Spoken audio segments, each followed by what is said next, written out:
Hello everyone, Insane Frame here and welcome to another video. In the last video we tried Fallout 4 with Raider Power Armor. That was very interesting and certainly had its difficulties but was very entertaining. So today I'd like to thank you all for a very good milestone of reaching 3,000 subscribers. And today is the question we ask: can you beat Fallout 3 using only what you can find in Vault 101? So needless to say, this is pretty brutal as we can't trade, get caps or anything of the like, so whatever we get from Vault 101 we are stuck with for the rest of the run.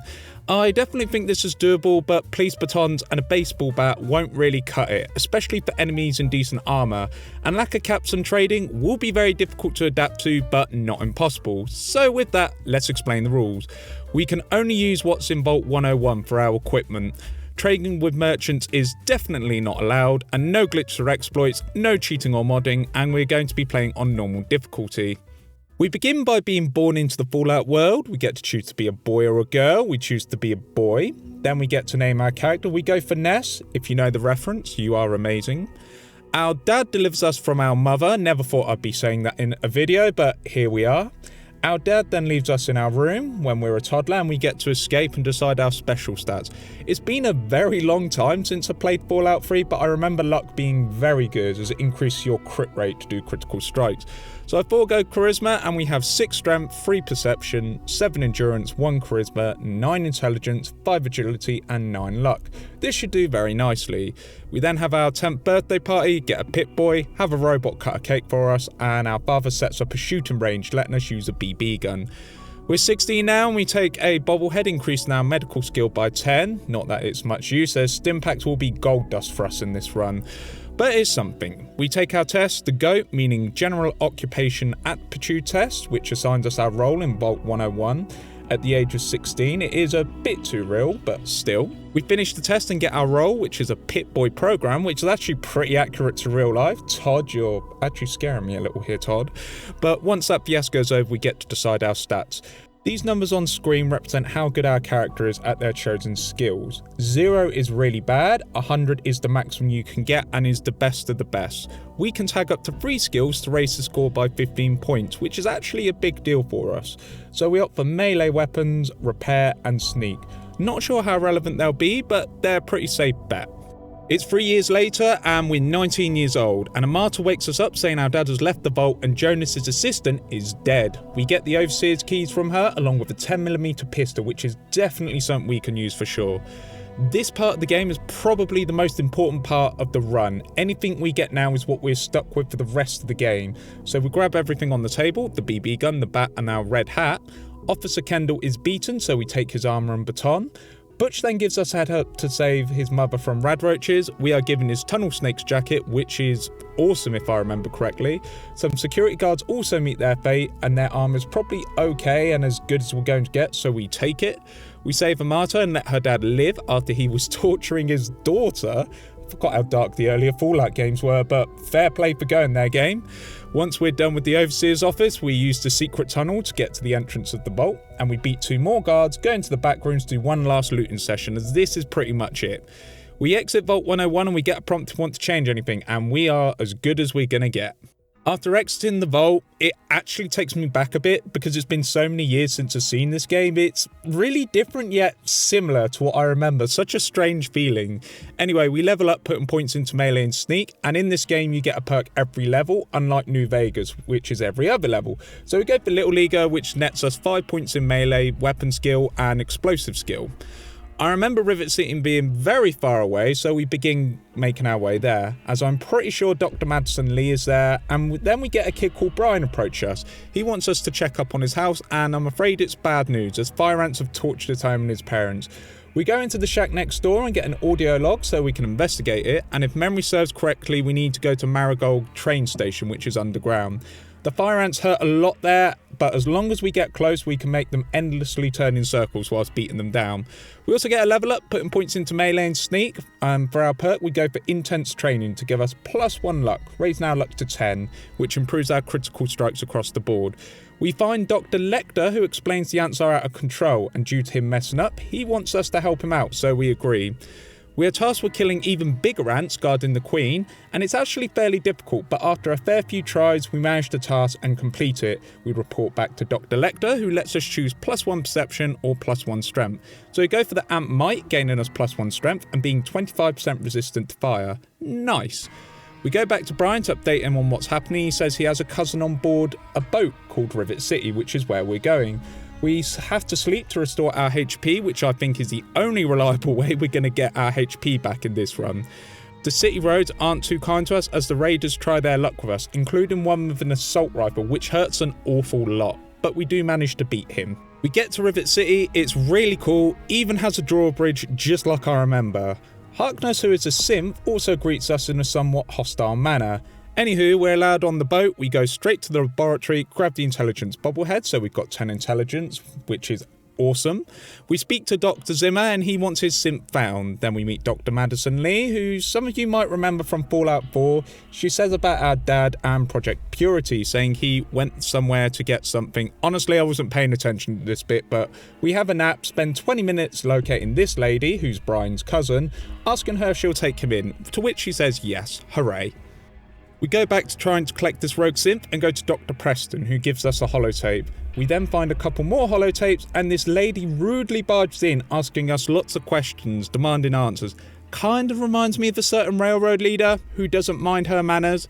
Our investigation eventually leads to Pinkerton, but there's 2 Mirelurks and a few traps, which honestly, it kills us a hell of a lot of time. But we managed to get through them through trial and error, and Pinkerton then explains about Harkness and his case, having surgery, etc. We report back to Zimmer, who gives us a unique perk called Wired Reflexes, which improves our chance to hit VATS by 10%, which is considerable. The complete quest also levels us up to level 4, and we get melee and repair with some sneak, and we go for the perk Iron Fist, as it improves our unarmed damage by 5 points, which is a flat amount, which is really good. We visit Brian, give him the good news, and that he can live in Rivet City, and he's extremely happy. We test our new perk on some super mutants. It's okay, but not fantastic. It gets the job done though. We find a sink to heal. A throng of mutants later, we level up. We go for repair and start building on our unarmed skill. It might come in handy, but we go for another point of Iron Fist, letting us do +10 damage with our fist, which is starting to make our fist a viable option now. We listen to the Project Purity audio logs and learn that our dad is in Vault 112. We head over, and on our way there, our karma is considered good, so we get Talon Company mercenaries who are very sadistic and try and kill us. They do beat us grievously, but we win the fight, just about, and thankfully there is a bed nearby and we heal up. We get to a garage in the middle of nowhere, but once inside we press a switch on the wall, which opens a door in the ground to Vault 112, which is where we need to go. Since the Vault 112 suit is a quest item and we need it to advance the main story, we put it on and go in the simulation. The simulation begins and we level up, all our points go into unarmed, and we get ourselves Iron Fist rank 3, improving our unarmed damage by 15 points total. We also meet the most terrifying character because, well, here's why. You can't do that here, and now you have to pay.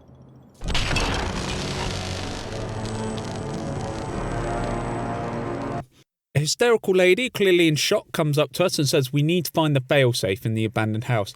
I actually remember this bit, so the combination is super easy. We activate the Chinese invasion protocol, and it's as ridiculous as it sounds, but there you go. We free our dad, James, who was the doggo in the simulation, probably foreshadowing something, but we go on over to Rivet City. Our dad and Dr. Lee have an exchange, and Dr. Lee makes some preparations before going to the project once more. Once at the water purifier plant, our dad recites the passage of Alpha and Omega, and we're tasked with replacing the fuses.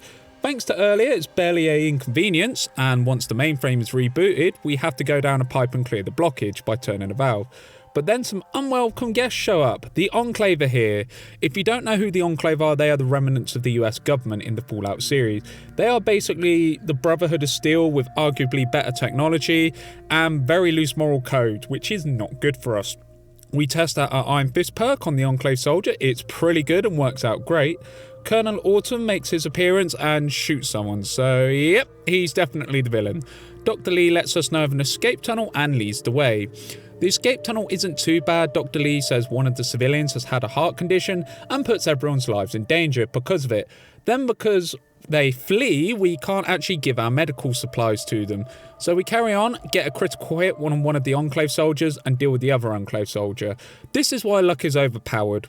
Then some ghouls forget their manners and we have to put them down and clear them out. We also level up. We go all in on unarmed, and most of the perks aren't too great for us, but we go ahead and get toughness, reducing the damage dealt to us by 10%, which is pretty good in all honesty. We meet a Brotherhood of Steel member and go to the base. Then I remember Dr. Lee needs our help and won't leave her patient. So we go ahead and kill the patient. Dr. Lee then has the audacity to call us a monster after we cleared the way forwards to prevent any more danger. Nice to know you're grateful, Dr. Lee. The Doctor has a screaming match with the intercom. Elder Lyons opens the gate and we're greeted by the Elder. And Lee isn't really being decent, and she tells us don't trust the Brotherhood despite them saving everybody's lives. Yeah, okay. We talk a little with Elder Lyons and take a nap to restore our health, then speak with the head scribe who points out where all the vaults are and lets us have access to the archives on the computers. We find out Vault 87 has exactly what we need and we notify the head scribe. He states it's very dangerous, but we're free to do as we please, so thank you, sir. We show up a little lamplight and meet Mayor McCready. Coincidence? Anywho, he won't let us in and we have to save his friends from slavery. Okay, this got very dark. Change subject, here's a Brotherhood Outcast Patrol. I kind of forgot these guys existed, and we even see a mutant with a minigun mowing down raiders. How wonderful. On our way, we level up. We put all of our points into unarmed again, so we got 95 unarmed now. For our perk, we go for intense training, upping our endurance, helping our unarmed skill, and increasing our HP. We get to Paradise Falls. After threatening the gate guard, he wants us to find some slave, which, quite frankly, isn't happening. We kick the guy's ass and his friend's ass too, and we temporarily retreat and heal up by using a bed. We carry on and make a run for the weapon shop whilst having a minigun shooting at us. Inside the shop is pretty much child's play until Clover charges at us with a sword. And she actually does a fair amount of damage to us and she's pretty tough. We manage to stun her and she falls to the floor and we put an end to her. The rest is history. The basement of the shop also has a bed, so we're good and heal up. The barracks is next, and the same story. Everyone is dealt with accordingly, and it's pretty nice. Then it's on to the main courtyard, where two people in metal armour, wielding super sledges, try to unalive us. But luck is on our side, and we score a critical hit on both of them, one after the other, and the fight goes our way. We see the slaves in the cages, so going to Mr. Jones's residence. He is wielding a 44 Magnum, which hurts a lot.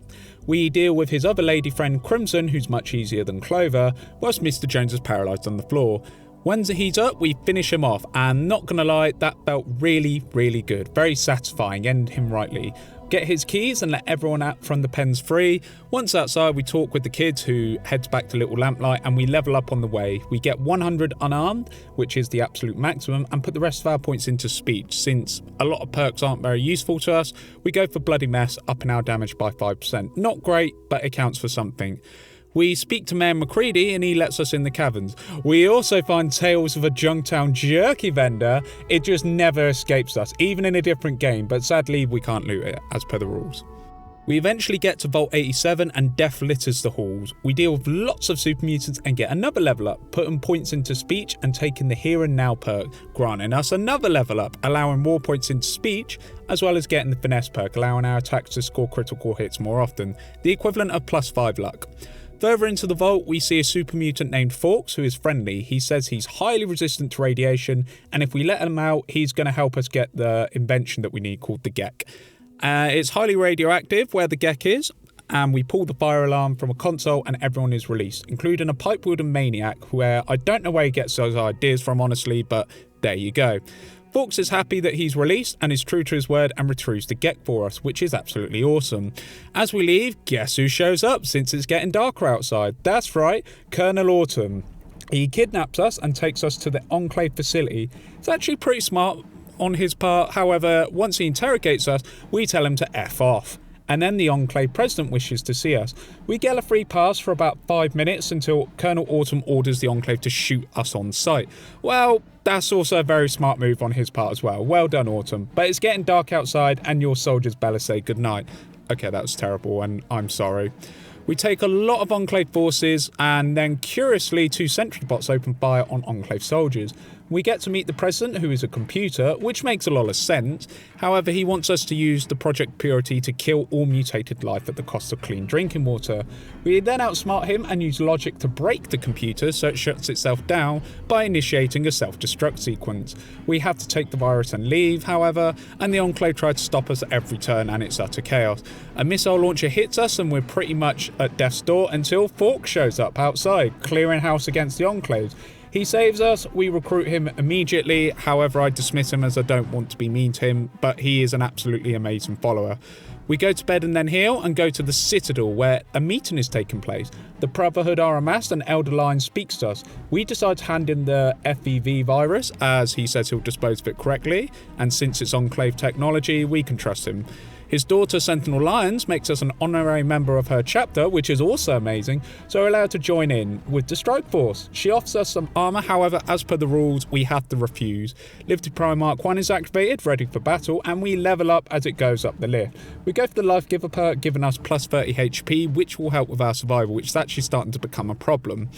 Once in the field with Sentinel Lions and her pride, along with Liberty Prime, we go on the offensive and hilariously, attempt 1 is failed when an explosion makes us fall off the bridge. And that's just hilarious. The second attempt we get crippled multiple places, which is not ideal, so we restart. The third attempt we actually make it, so yay, Liberty Prime gets to do his thing. Sentinel Lions joins us for the final part of the battle and we hole up in the bathroom, letting the sink heal us so we can keep punching our way through the Enclave. It takes a few attempts and I really wish we had a rocket bat, but with enough tries we actually do get through. Colonel Autumn is waiting for us with 2 Enclave soldiers wielding Gatling lasers, and it's surprisingly easy as Colonel Autumn is a pushover and his guys are focused on Sentinel Lines, so it's plain sailing. Dr. Lee calls us on the intercom saying the water purifier needs to be turned on. Now, I'll be honest, I didn't actually know the code when I went in there, so I just guessed the passage, which was 216, and it was the correct code, so that was pretty cool. But it ends the run answering the question, can you beat Fallout 3 with equipment only from Vault 101? And the answer is yes. Yes, you can. That was a very nostalgic experience. It was so cool to go back to Fallout 3. I knew the bat and the batons wouldn't suffice, so thought we'd be stuck with the bat. But since we could use our fists, I thought, why not, and go with Iron Fist. And Iron Fist saved us and pretty much carried that run so much. Radiation was actually quite a problem as well, since we couldn't heal it reliably, and I didn't think it would be a problem, but there you go. But with that, I hope you enjoyed and thank you for 3,000 subscribers. It blows my mind that we passed that goal and we've actually passed 4,000 subs as of making this video. And we're soon to be on to 5,000. So you guys, I just can't put into words how amazing this is. So the 4,000 sub special will be out real soon, but I do hope you enjoyed this one. It was a lot of fun to do and pretty difficult if I'm honest. A decent challenge nonetheless. So thank you once again for the milestone and watching the video. So like the video if you liked the video, subscribe if you're new, and comment down below. It's cool if you have any ideas for the next milestone. So once again, thank you so much. I can't explain how much it means, but you guys really are more than I can ask for. So thank you, and I'll see you in the next video where I'll be revisiting New Vegas and doing a no damage run on hardcore mode. So I'll see you then, and once again, thank you so much. Bye bye for now.